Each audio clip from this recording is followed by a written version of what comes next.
hakkım yok seni sevmeye.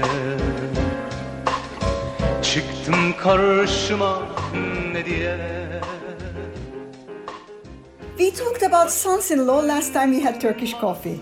This time we'll focus on another family tie in the Turkish culture, the good old aunts.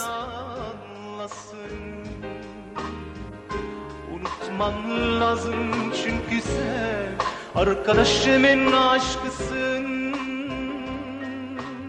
Hello all, we are once more on the Aegean coast, having coffee with my friend Aygen Aytaç. Hello Nazlan Ertan. I fear that this may be our last face-to-face coffee for a long time. Like the rest of the world, Turkey has increased its social distancing measures as the number of COVID-19 cases spiked up. But the medical sector still demands a total lockdown up to a month, which will prevent us from coming together. We'll see how it will turn out.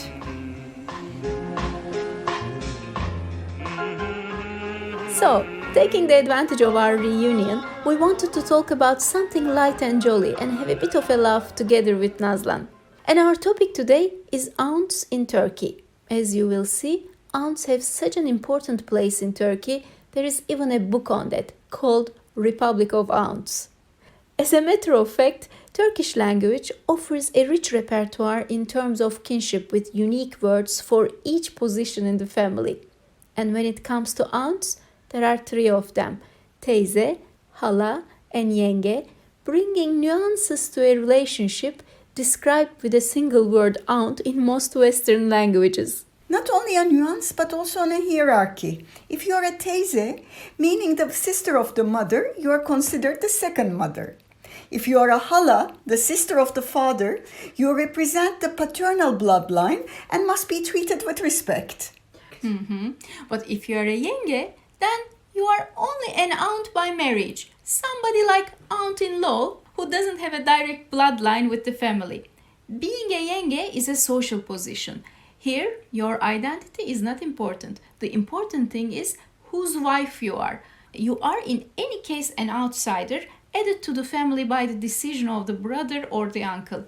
In the popular culture, you are often described as the nasty outsider, the mean woman the brother blindly married and who will now stand between him and the rest of the family forever and manipulate him.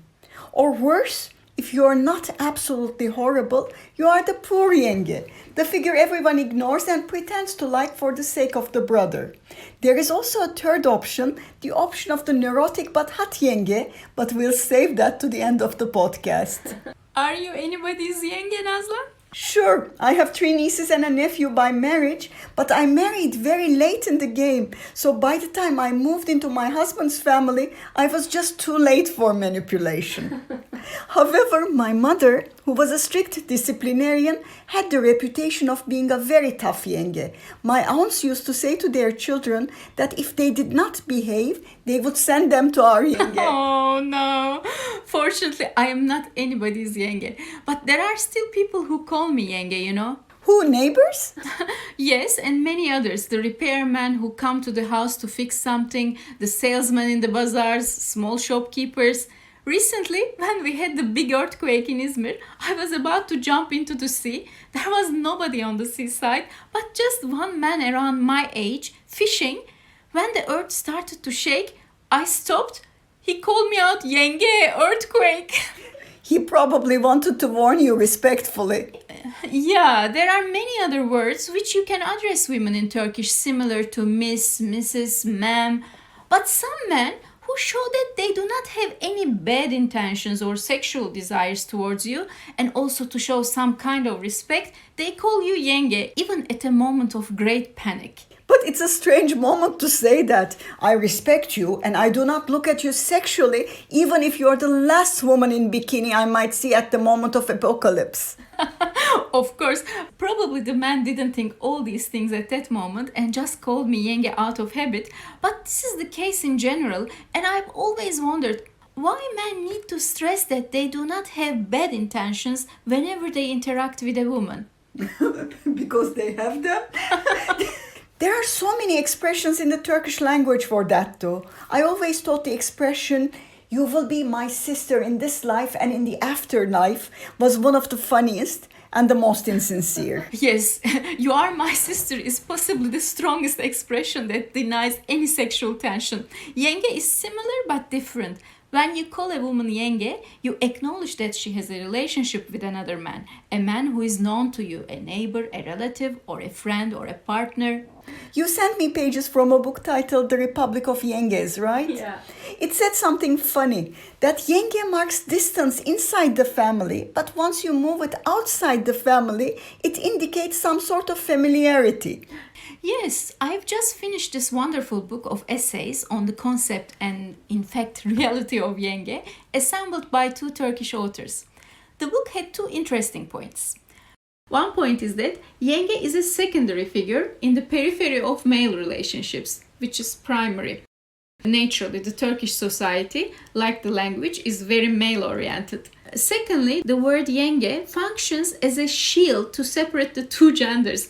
Yenge, unlike sister, acknowledges that sexual intercourse between the two parties involved is possible, but rather avoided. So the word yenge ensures the distance between them. At the same time, a man calling you yenge wants to signal that he is friendly and helpful.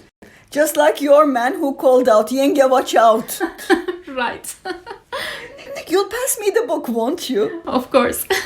You know, we had several requests to talk of books and the movies. We must do that sometime. Oh, great. We can talk of everything then, from dystopia to self-help. Going back to the concept of yenge, I found it very difficult to explain to non-Turks. My husband's brother is married to a Belgian woman, Inge, and naturally we love calling her Inge Yenge.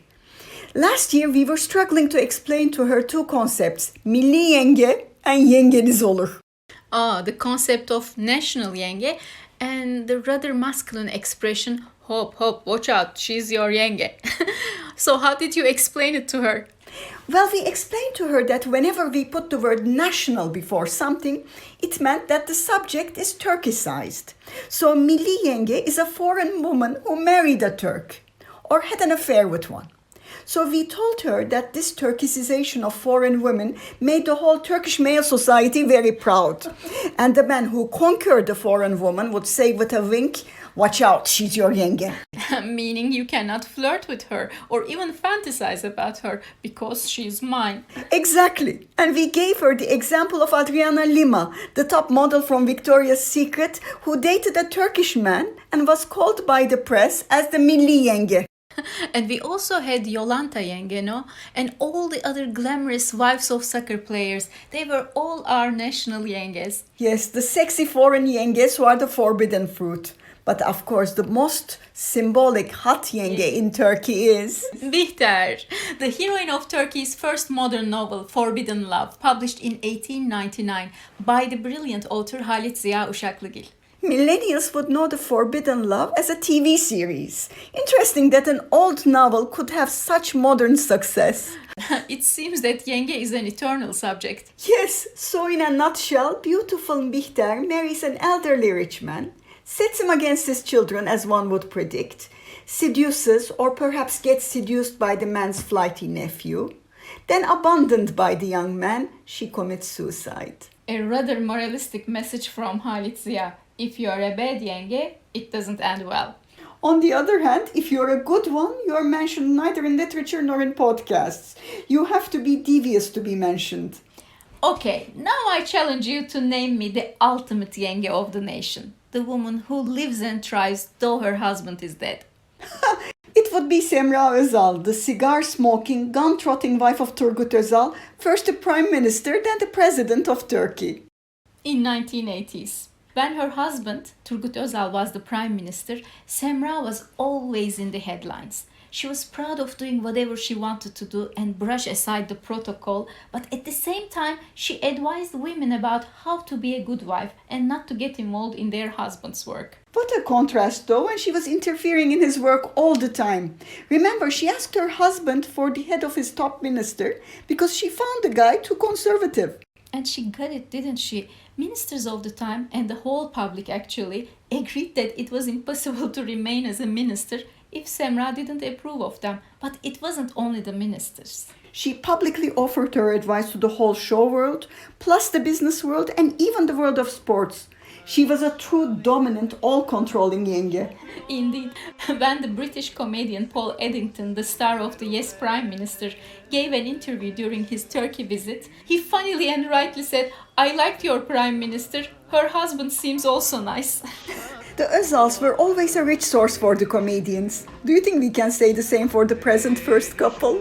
Let's not say anything on that if we want to go on making this podcast without trouble. Right. So we end on that note and see you next week. Bye-bye.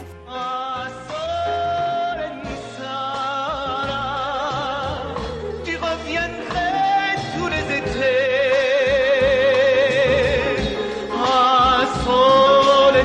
Sara, pione bun si passa.